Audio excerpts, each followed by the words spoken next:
لیکن ہم محض اس کو چھو کر اس لیے گزرے چونکہ آج بھی پاکستان کے لیے چیلنجز اتنے ہی ہیں، لیکن الحمدللہ آج بھی ہم نے ہماری ملٹری نے ہماری قوم نے اس حوالے سے ضرور اپنے آپ کو بہتر کیا ہے. وی بلیو کہ پاکستان پہ جیسے کہ آپریشن سوئفٹ ریٹارٹ آپ کو یاد ہوگا 2019 جب بھی پاکستان پہ کچھ مسلط کیا گیا پاک فوج نے اس کو بہتر طریقے سے رسپونڈ بیک کیا، خاص طور پہ پاکستان ایئر فورس نے. اور چونکہ ایئر فورس کا ذکر ہے، جنگ ستمبر کا ذکر ہو ایئر فورس کا نہ ہو یہ تو ہو ہی نہیں سکتا، کیونکہ یہ جنگ بیسیکلی ہوائی جنگ تھی جس میں ہم نے اپنی برتری ثابت کی اور مسلسل کرتے آئے. اسی حوالے سے ایک ڈاکومنٹریز کا سلسلہ جو ہم آپ کو دکھا رہے ہیں، آج 6 ستمبر کے حوالے سے جو تعلقات عامہ کا شعبہ ہے ایئر فورس کا، انہوں نے 6 ستمبر کے حوالے سے بھی ایک ڈاکومنٹری جاری کی ہے، آپ کو دکھاتے ہیں.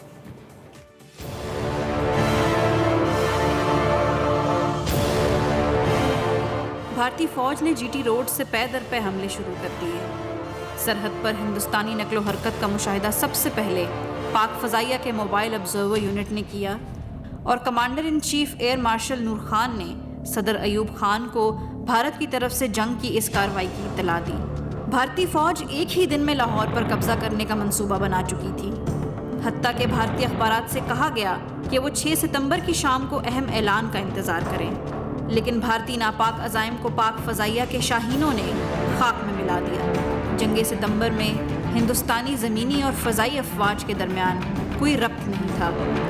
اور بھارتی فضائیہ کے پاکستان پر حملے غیر منظم دکھائی دیے. 6 ستمبر کو صبح پاک فضائیہ کے طیارے کامبیٹ ایئر پیٹرولنگ پر تھے جب ان کا رخ کیسر ریڈارز نے بھارتی فضائیہ کے 4 مسٹیئر طیاروں کی طرف کیا جو وزیر آباد کے قریب پاکستانی ریل پر حملہ کرنا چاہتے تھے. طیارے میں خرابی کی وجہ سے فلائٹ لیفٹیننٹ امجد کو سرگودھا واپس آنے کی ہدایت دی گئی،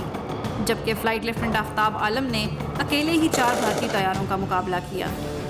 آواز کی رفتار سے تیز پرواز کرتے ہوئے فلائٹ لیفٹیننٹ آفتاب نے بھارتی طیاروں کو مار بھگایا. فلائٹ لیفٹیننٹ آفتاب تاریخ کے پہلے پائلٹ ہیں جنہوں نے سپر سونک طیارے سے دشمن کے طیارے کو شوٹ ڈاؤن کیا.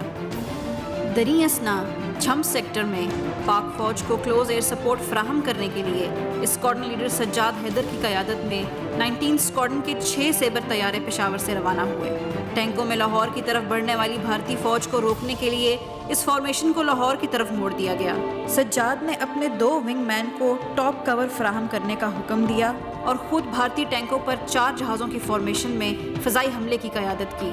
اس فارمیشن نے کامیابی سے بھارتی فوج کو نشانہ بنایا اور ان کی پیش قدمی کو اس مقام پر روک دیا.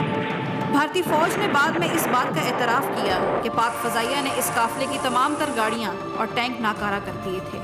پاک فضائیہ کے اس حملے نے سرحد کے ساتھ ہندوستانی فوج کی لائنوں کو درہم برہم کر ڈالا اور پاکستانی فوج کو مضبوط پوزیشن قائم کرنے میں مدد دی. جنگ ستمبر کے دوران وطن کی فضائی سرحدوں کی حفاظت کے لیے دن رات پاک فضائیہ کے ہوا بازوں نے پروازیں جاری رکھیں.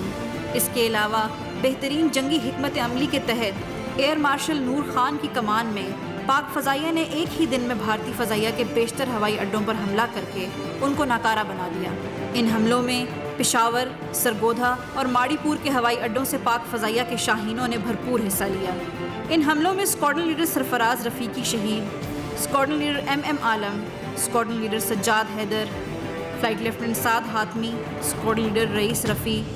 Flight lieutenant Cecil Chaudhry, squadron leader Najeeb Khan اور فلائٹ لیفٹیننٹ یونس حسین شہید جیسے مایہ ناز ہوا بازوں نے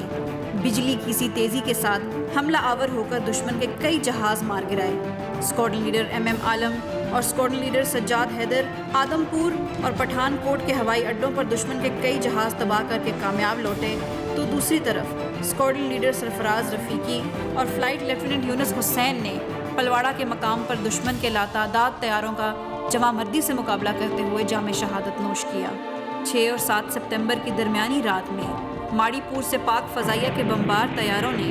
بھارتی ہوائی اڈوں پر پے در پے حملے کر کے بھارتی فضائیہ کی کمر توڑی. ان بمبار ہوا بازوں میں اسکواڈرن لیڈر شبیر عالم صدیقی شہید اور اسکواڈرن لیڈر اسلم قریشی شہید قابل ذکر ہیں، جنہوں نے ایک رات میں 3 بار انتہائی کٹھن صورتحال میں پرواز کرتے ہوئے بھارت کے جام نگر ہوائی اڈے پر حملہ کیا. اسکواڈرن لیڈر شبیر عالم صدیقی کا جذبہ حب الوطنی اتنا بلند تھا کہ ایک ہی رات میں بھارتی ہوائی اڈے پر 2 فضائی حملوں کے بعد بھی انہوں نے تیسرے حملے کے لیے خود کو رضاکارانہ طور پر پیش کیا. جام نگر پر تیسرے حملے کے دوران اسکواڈرن لیڈر شبیر عالم کا جہاز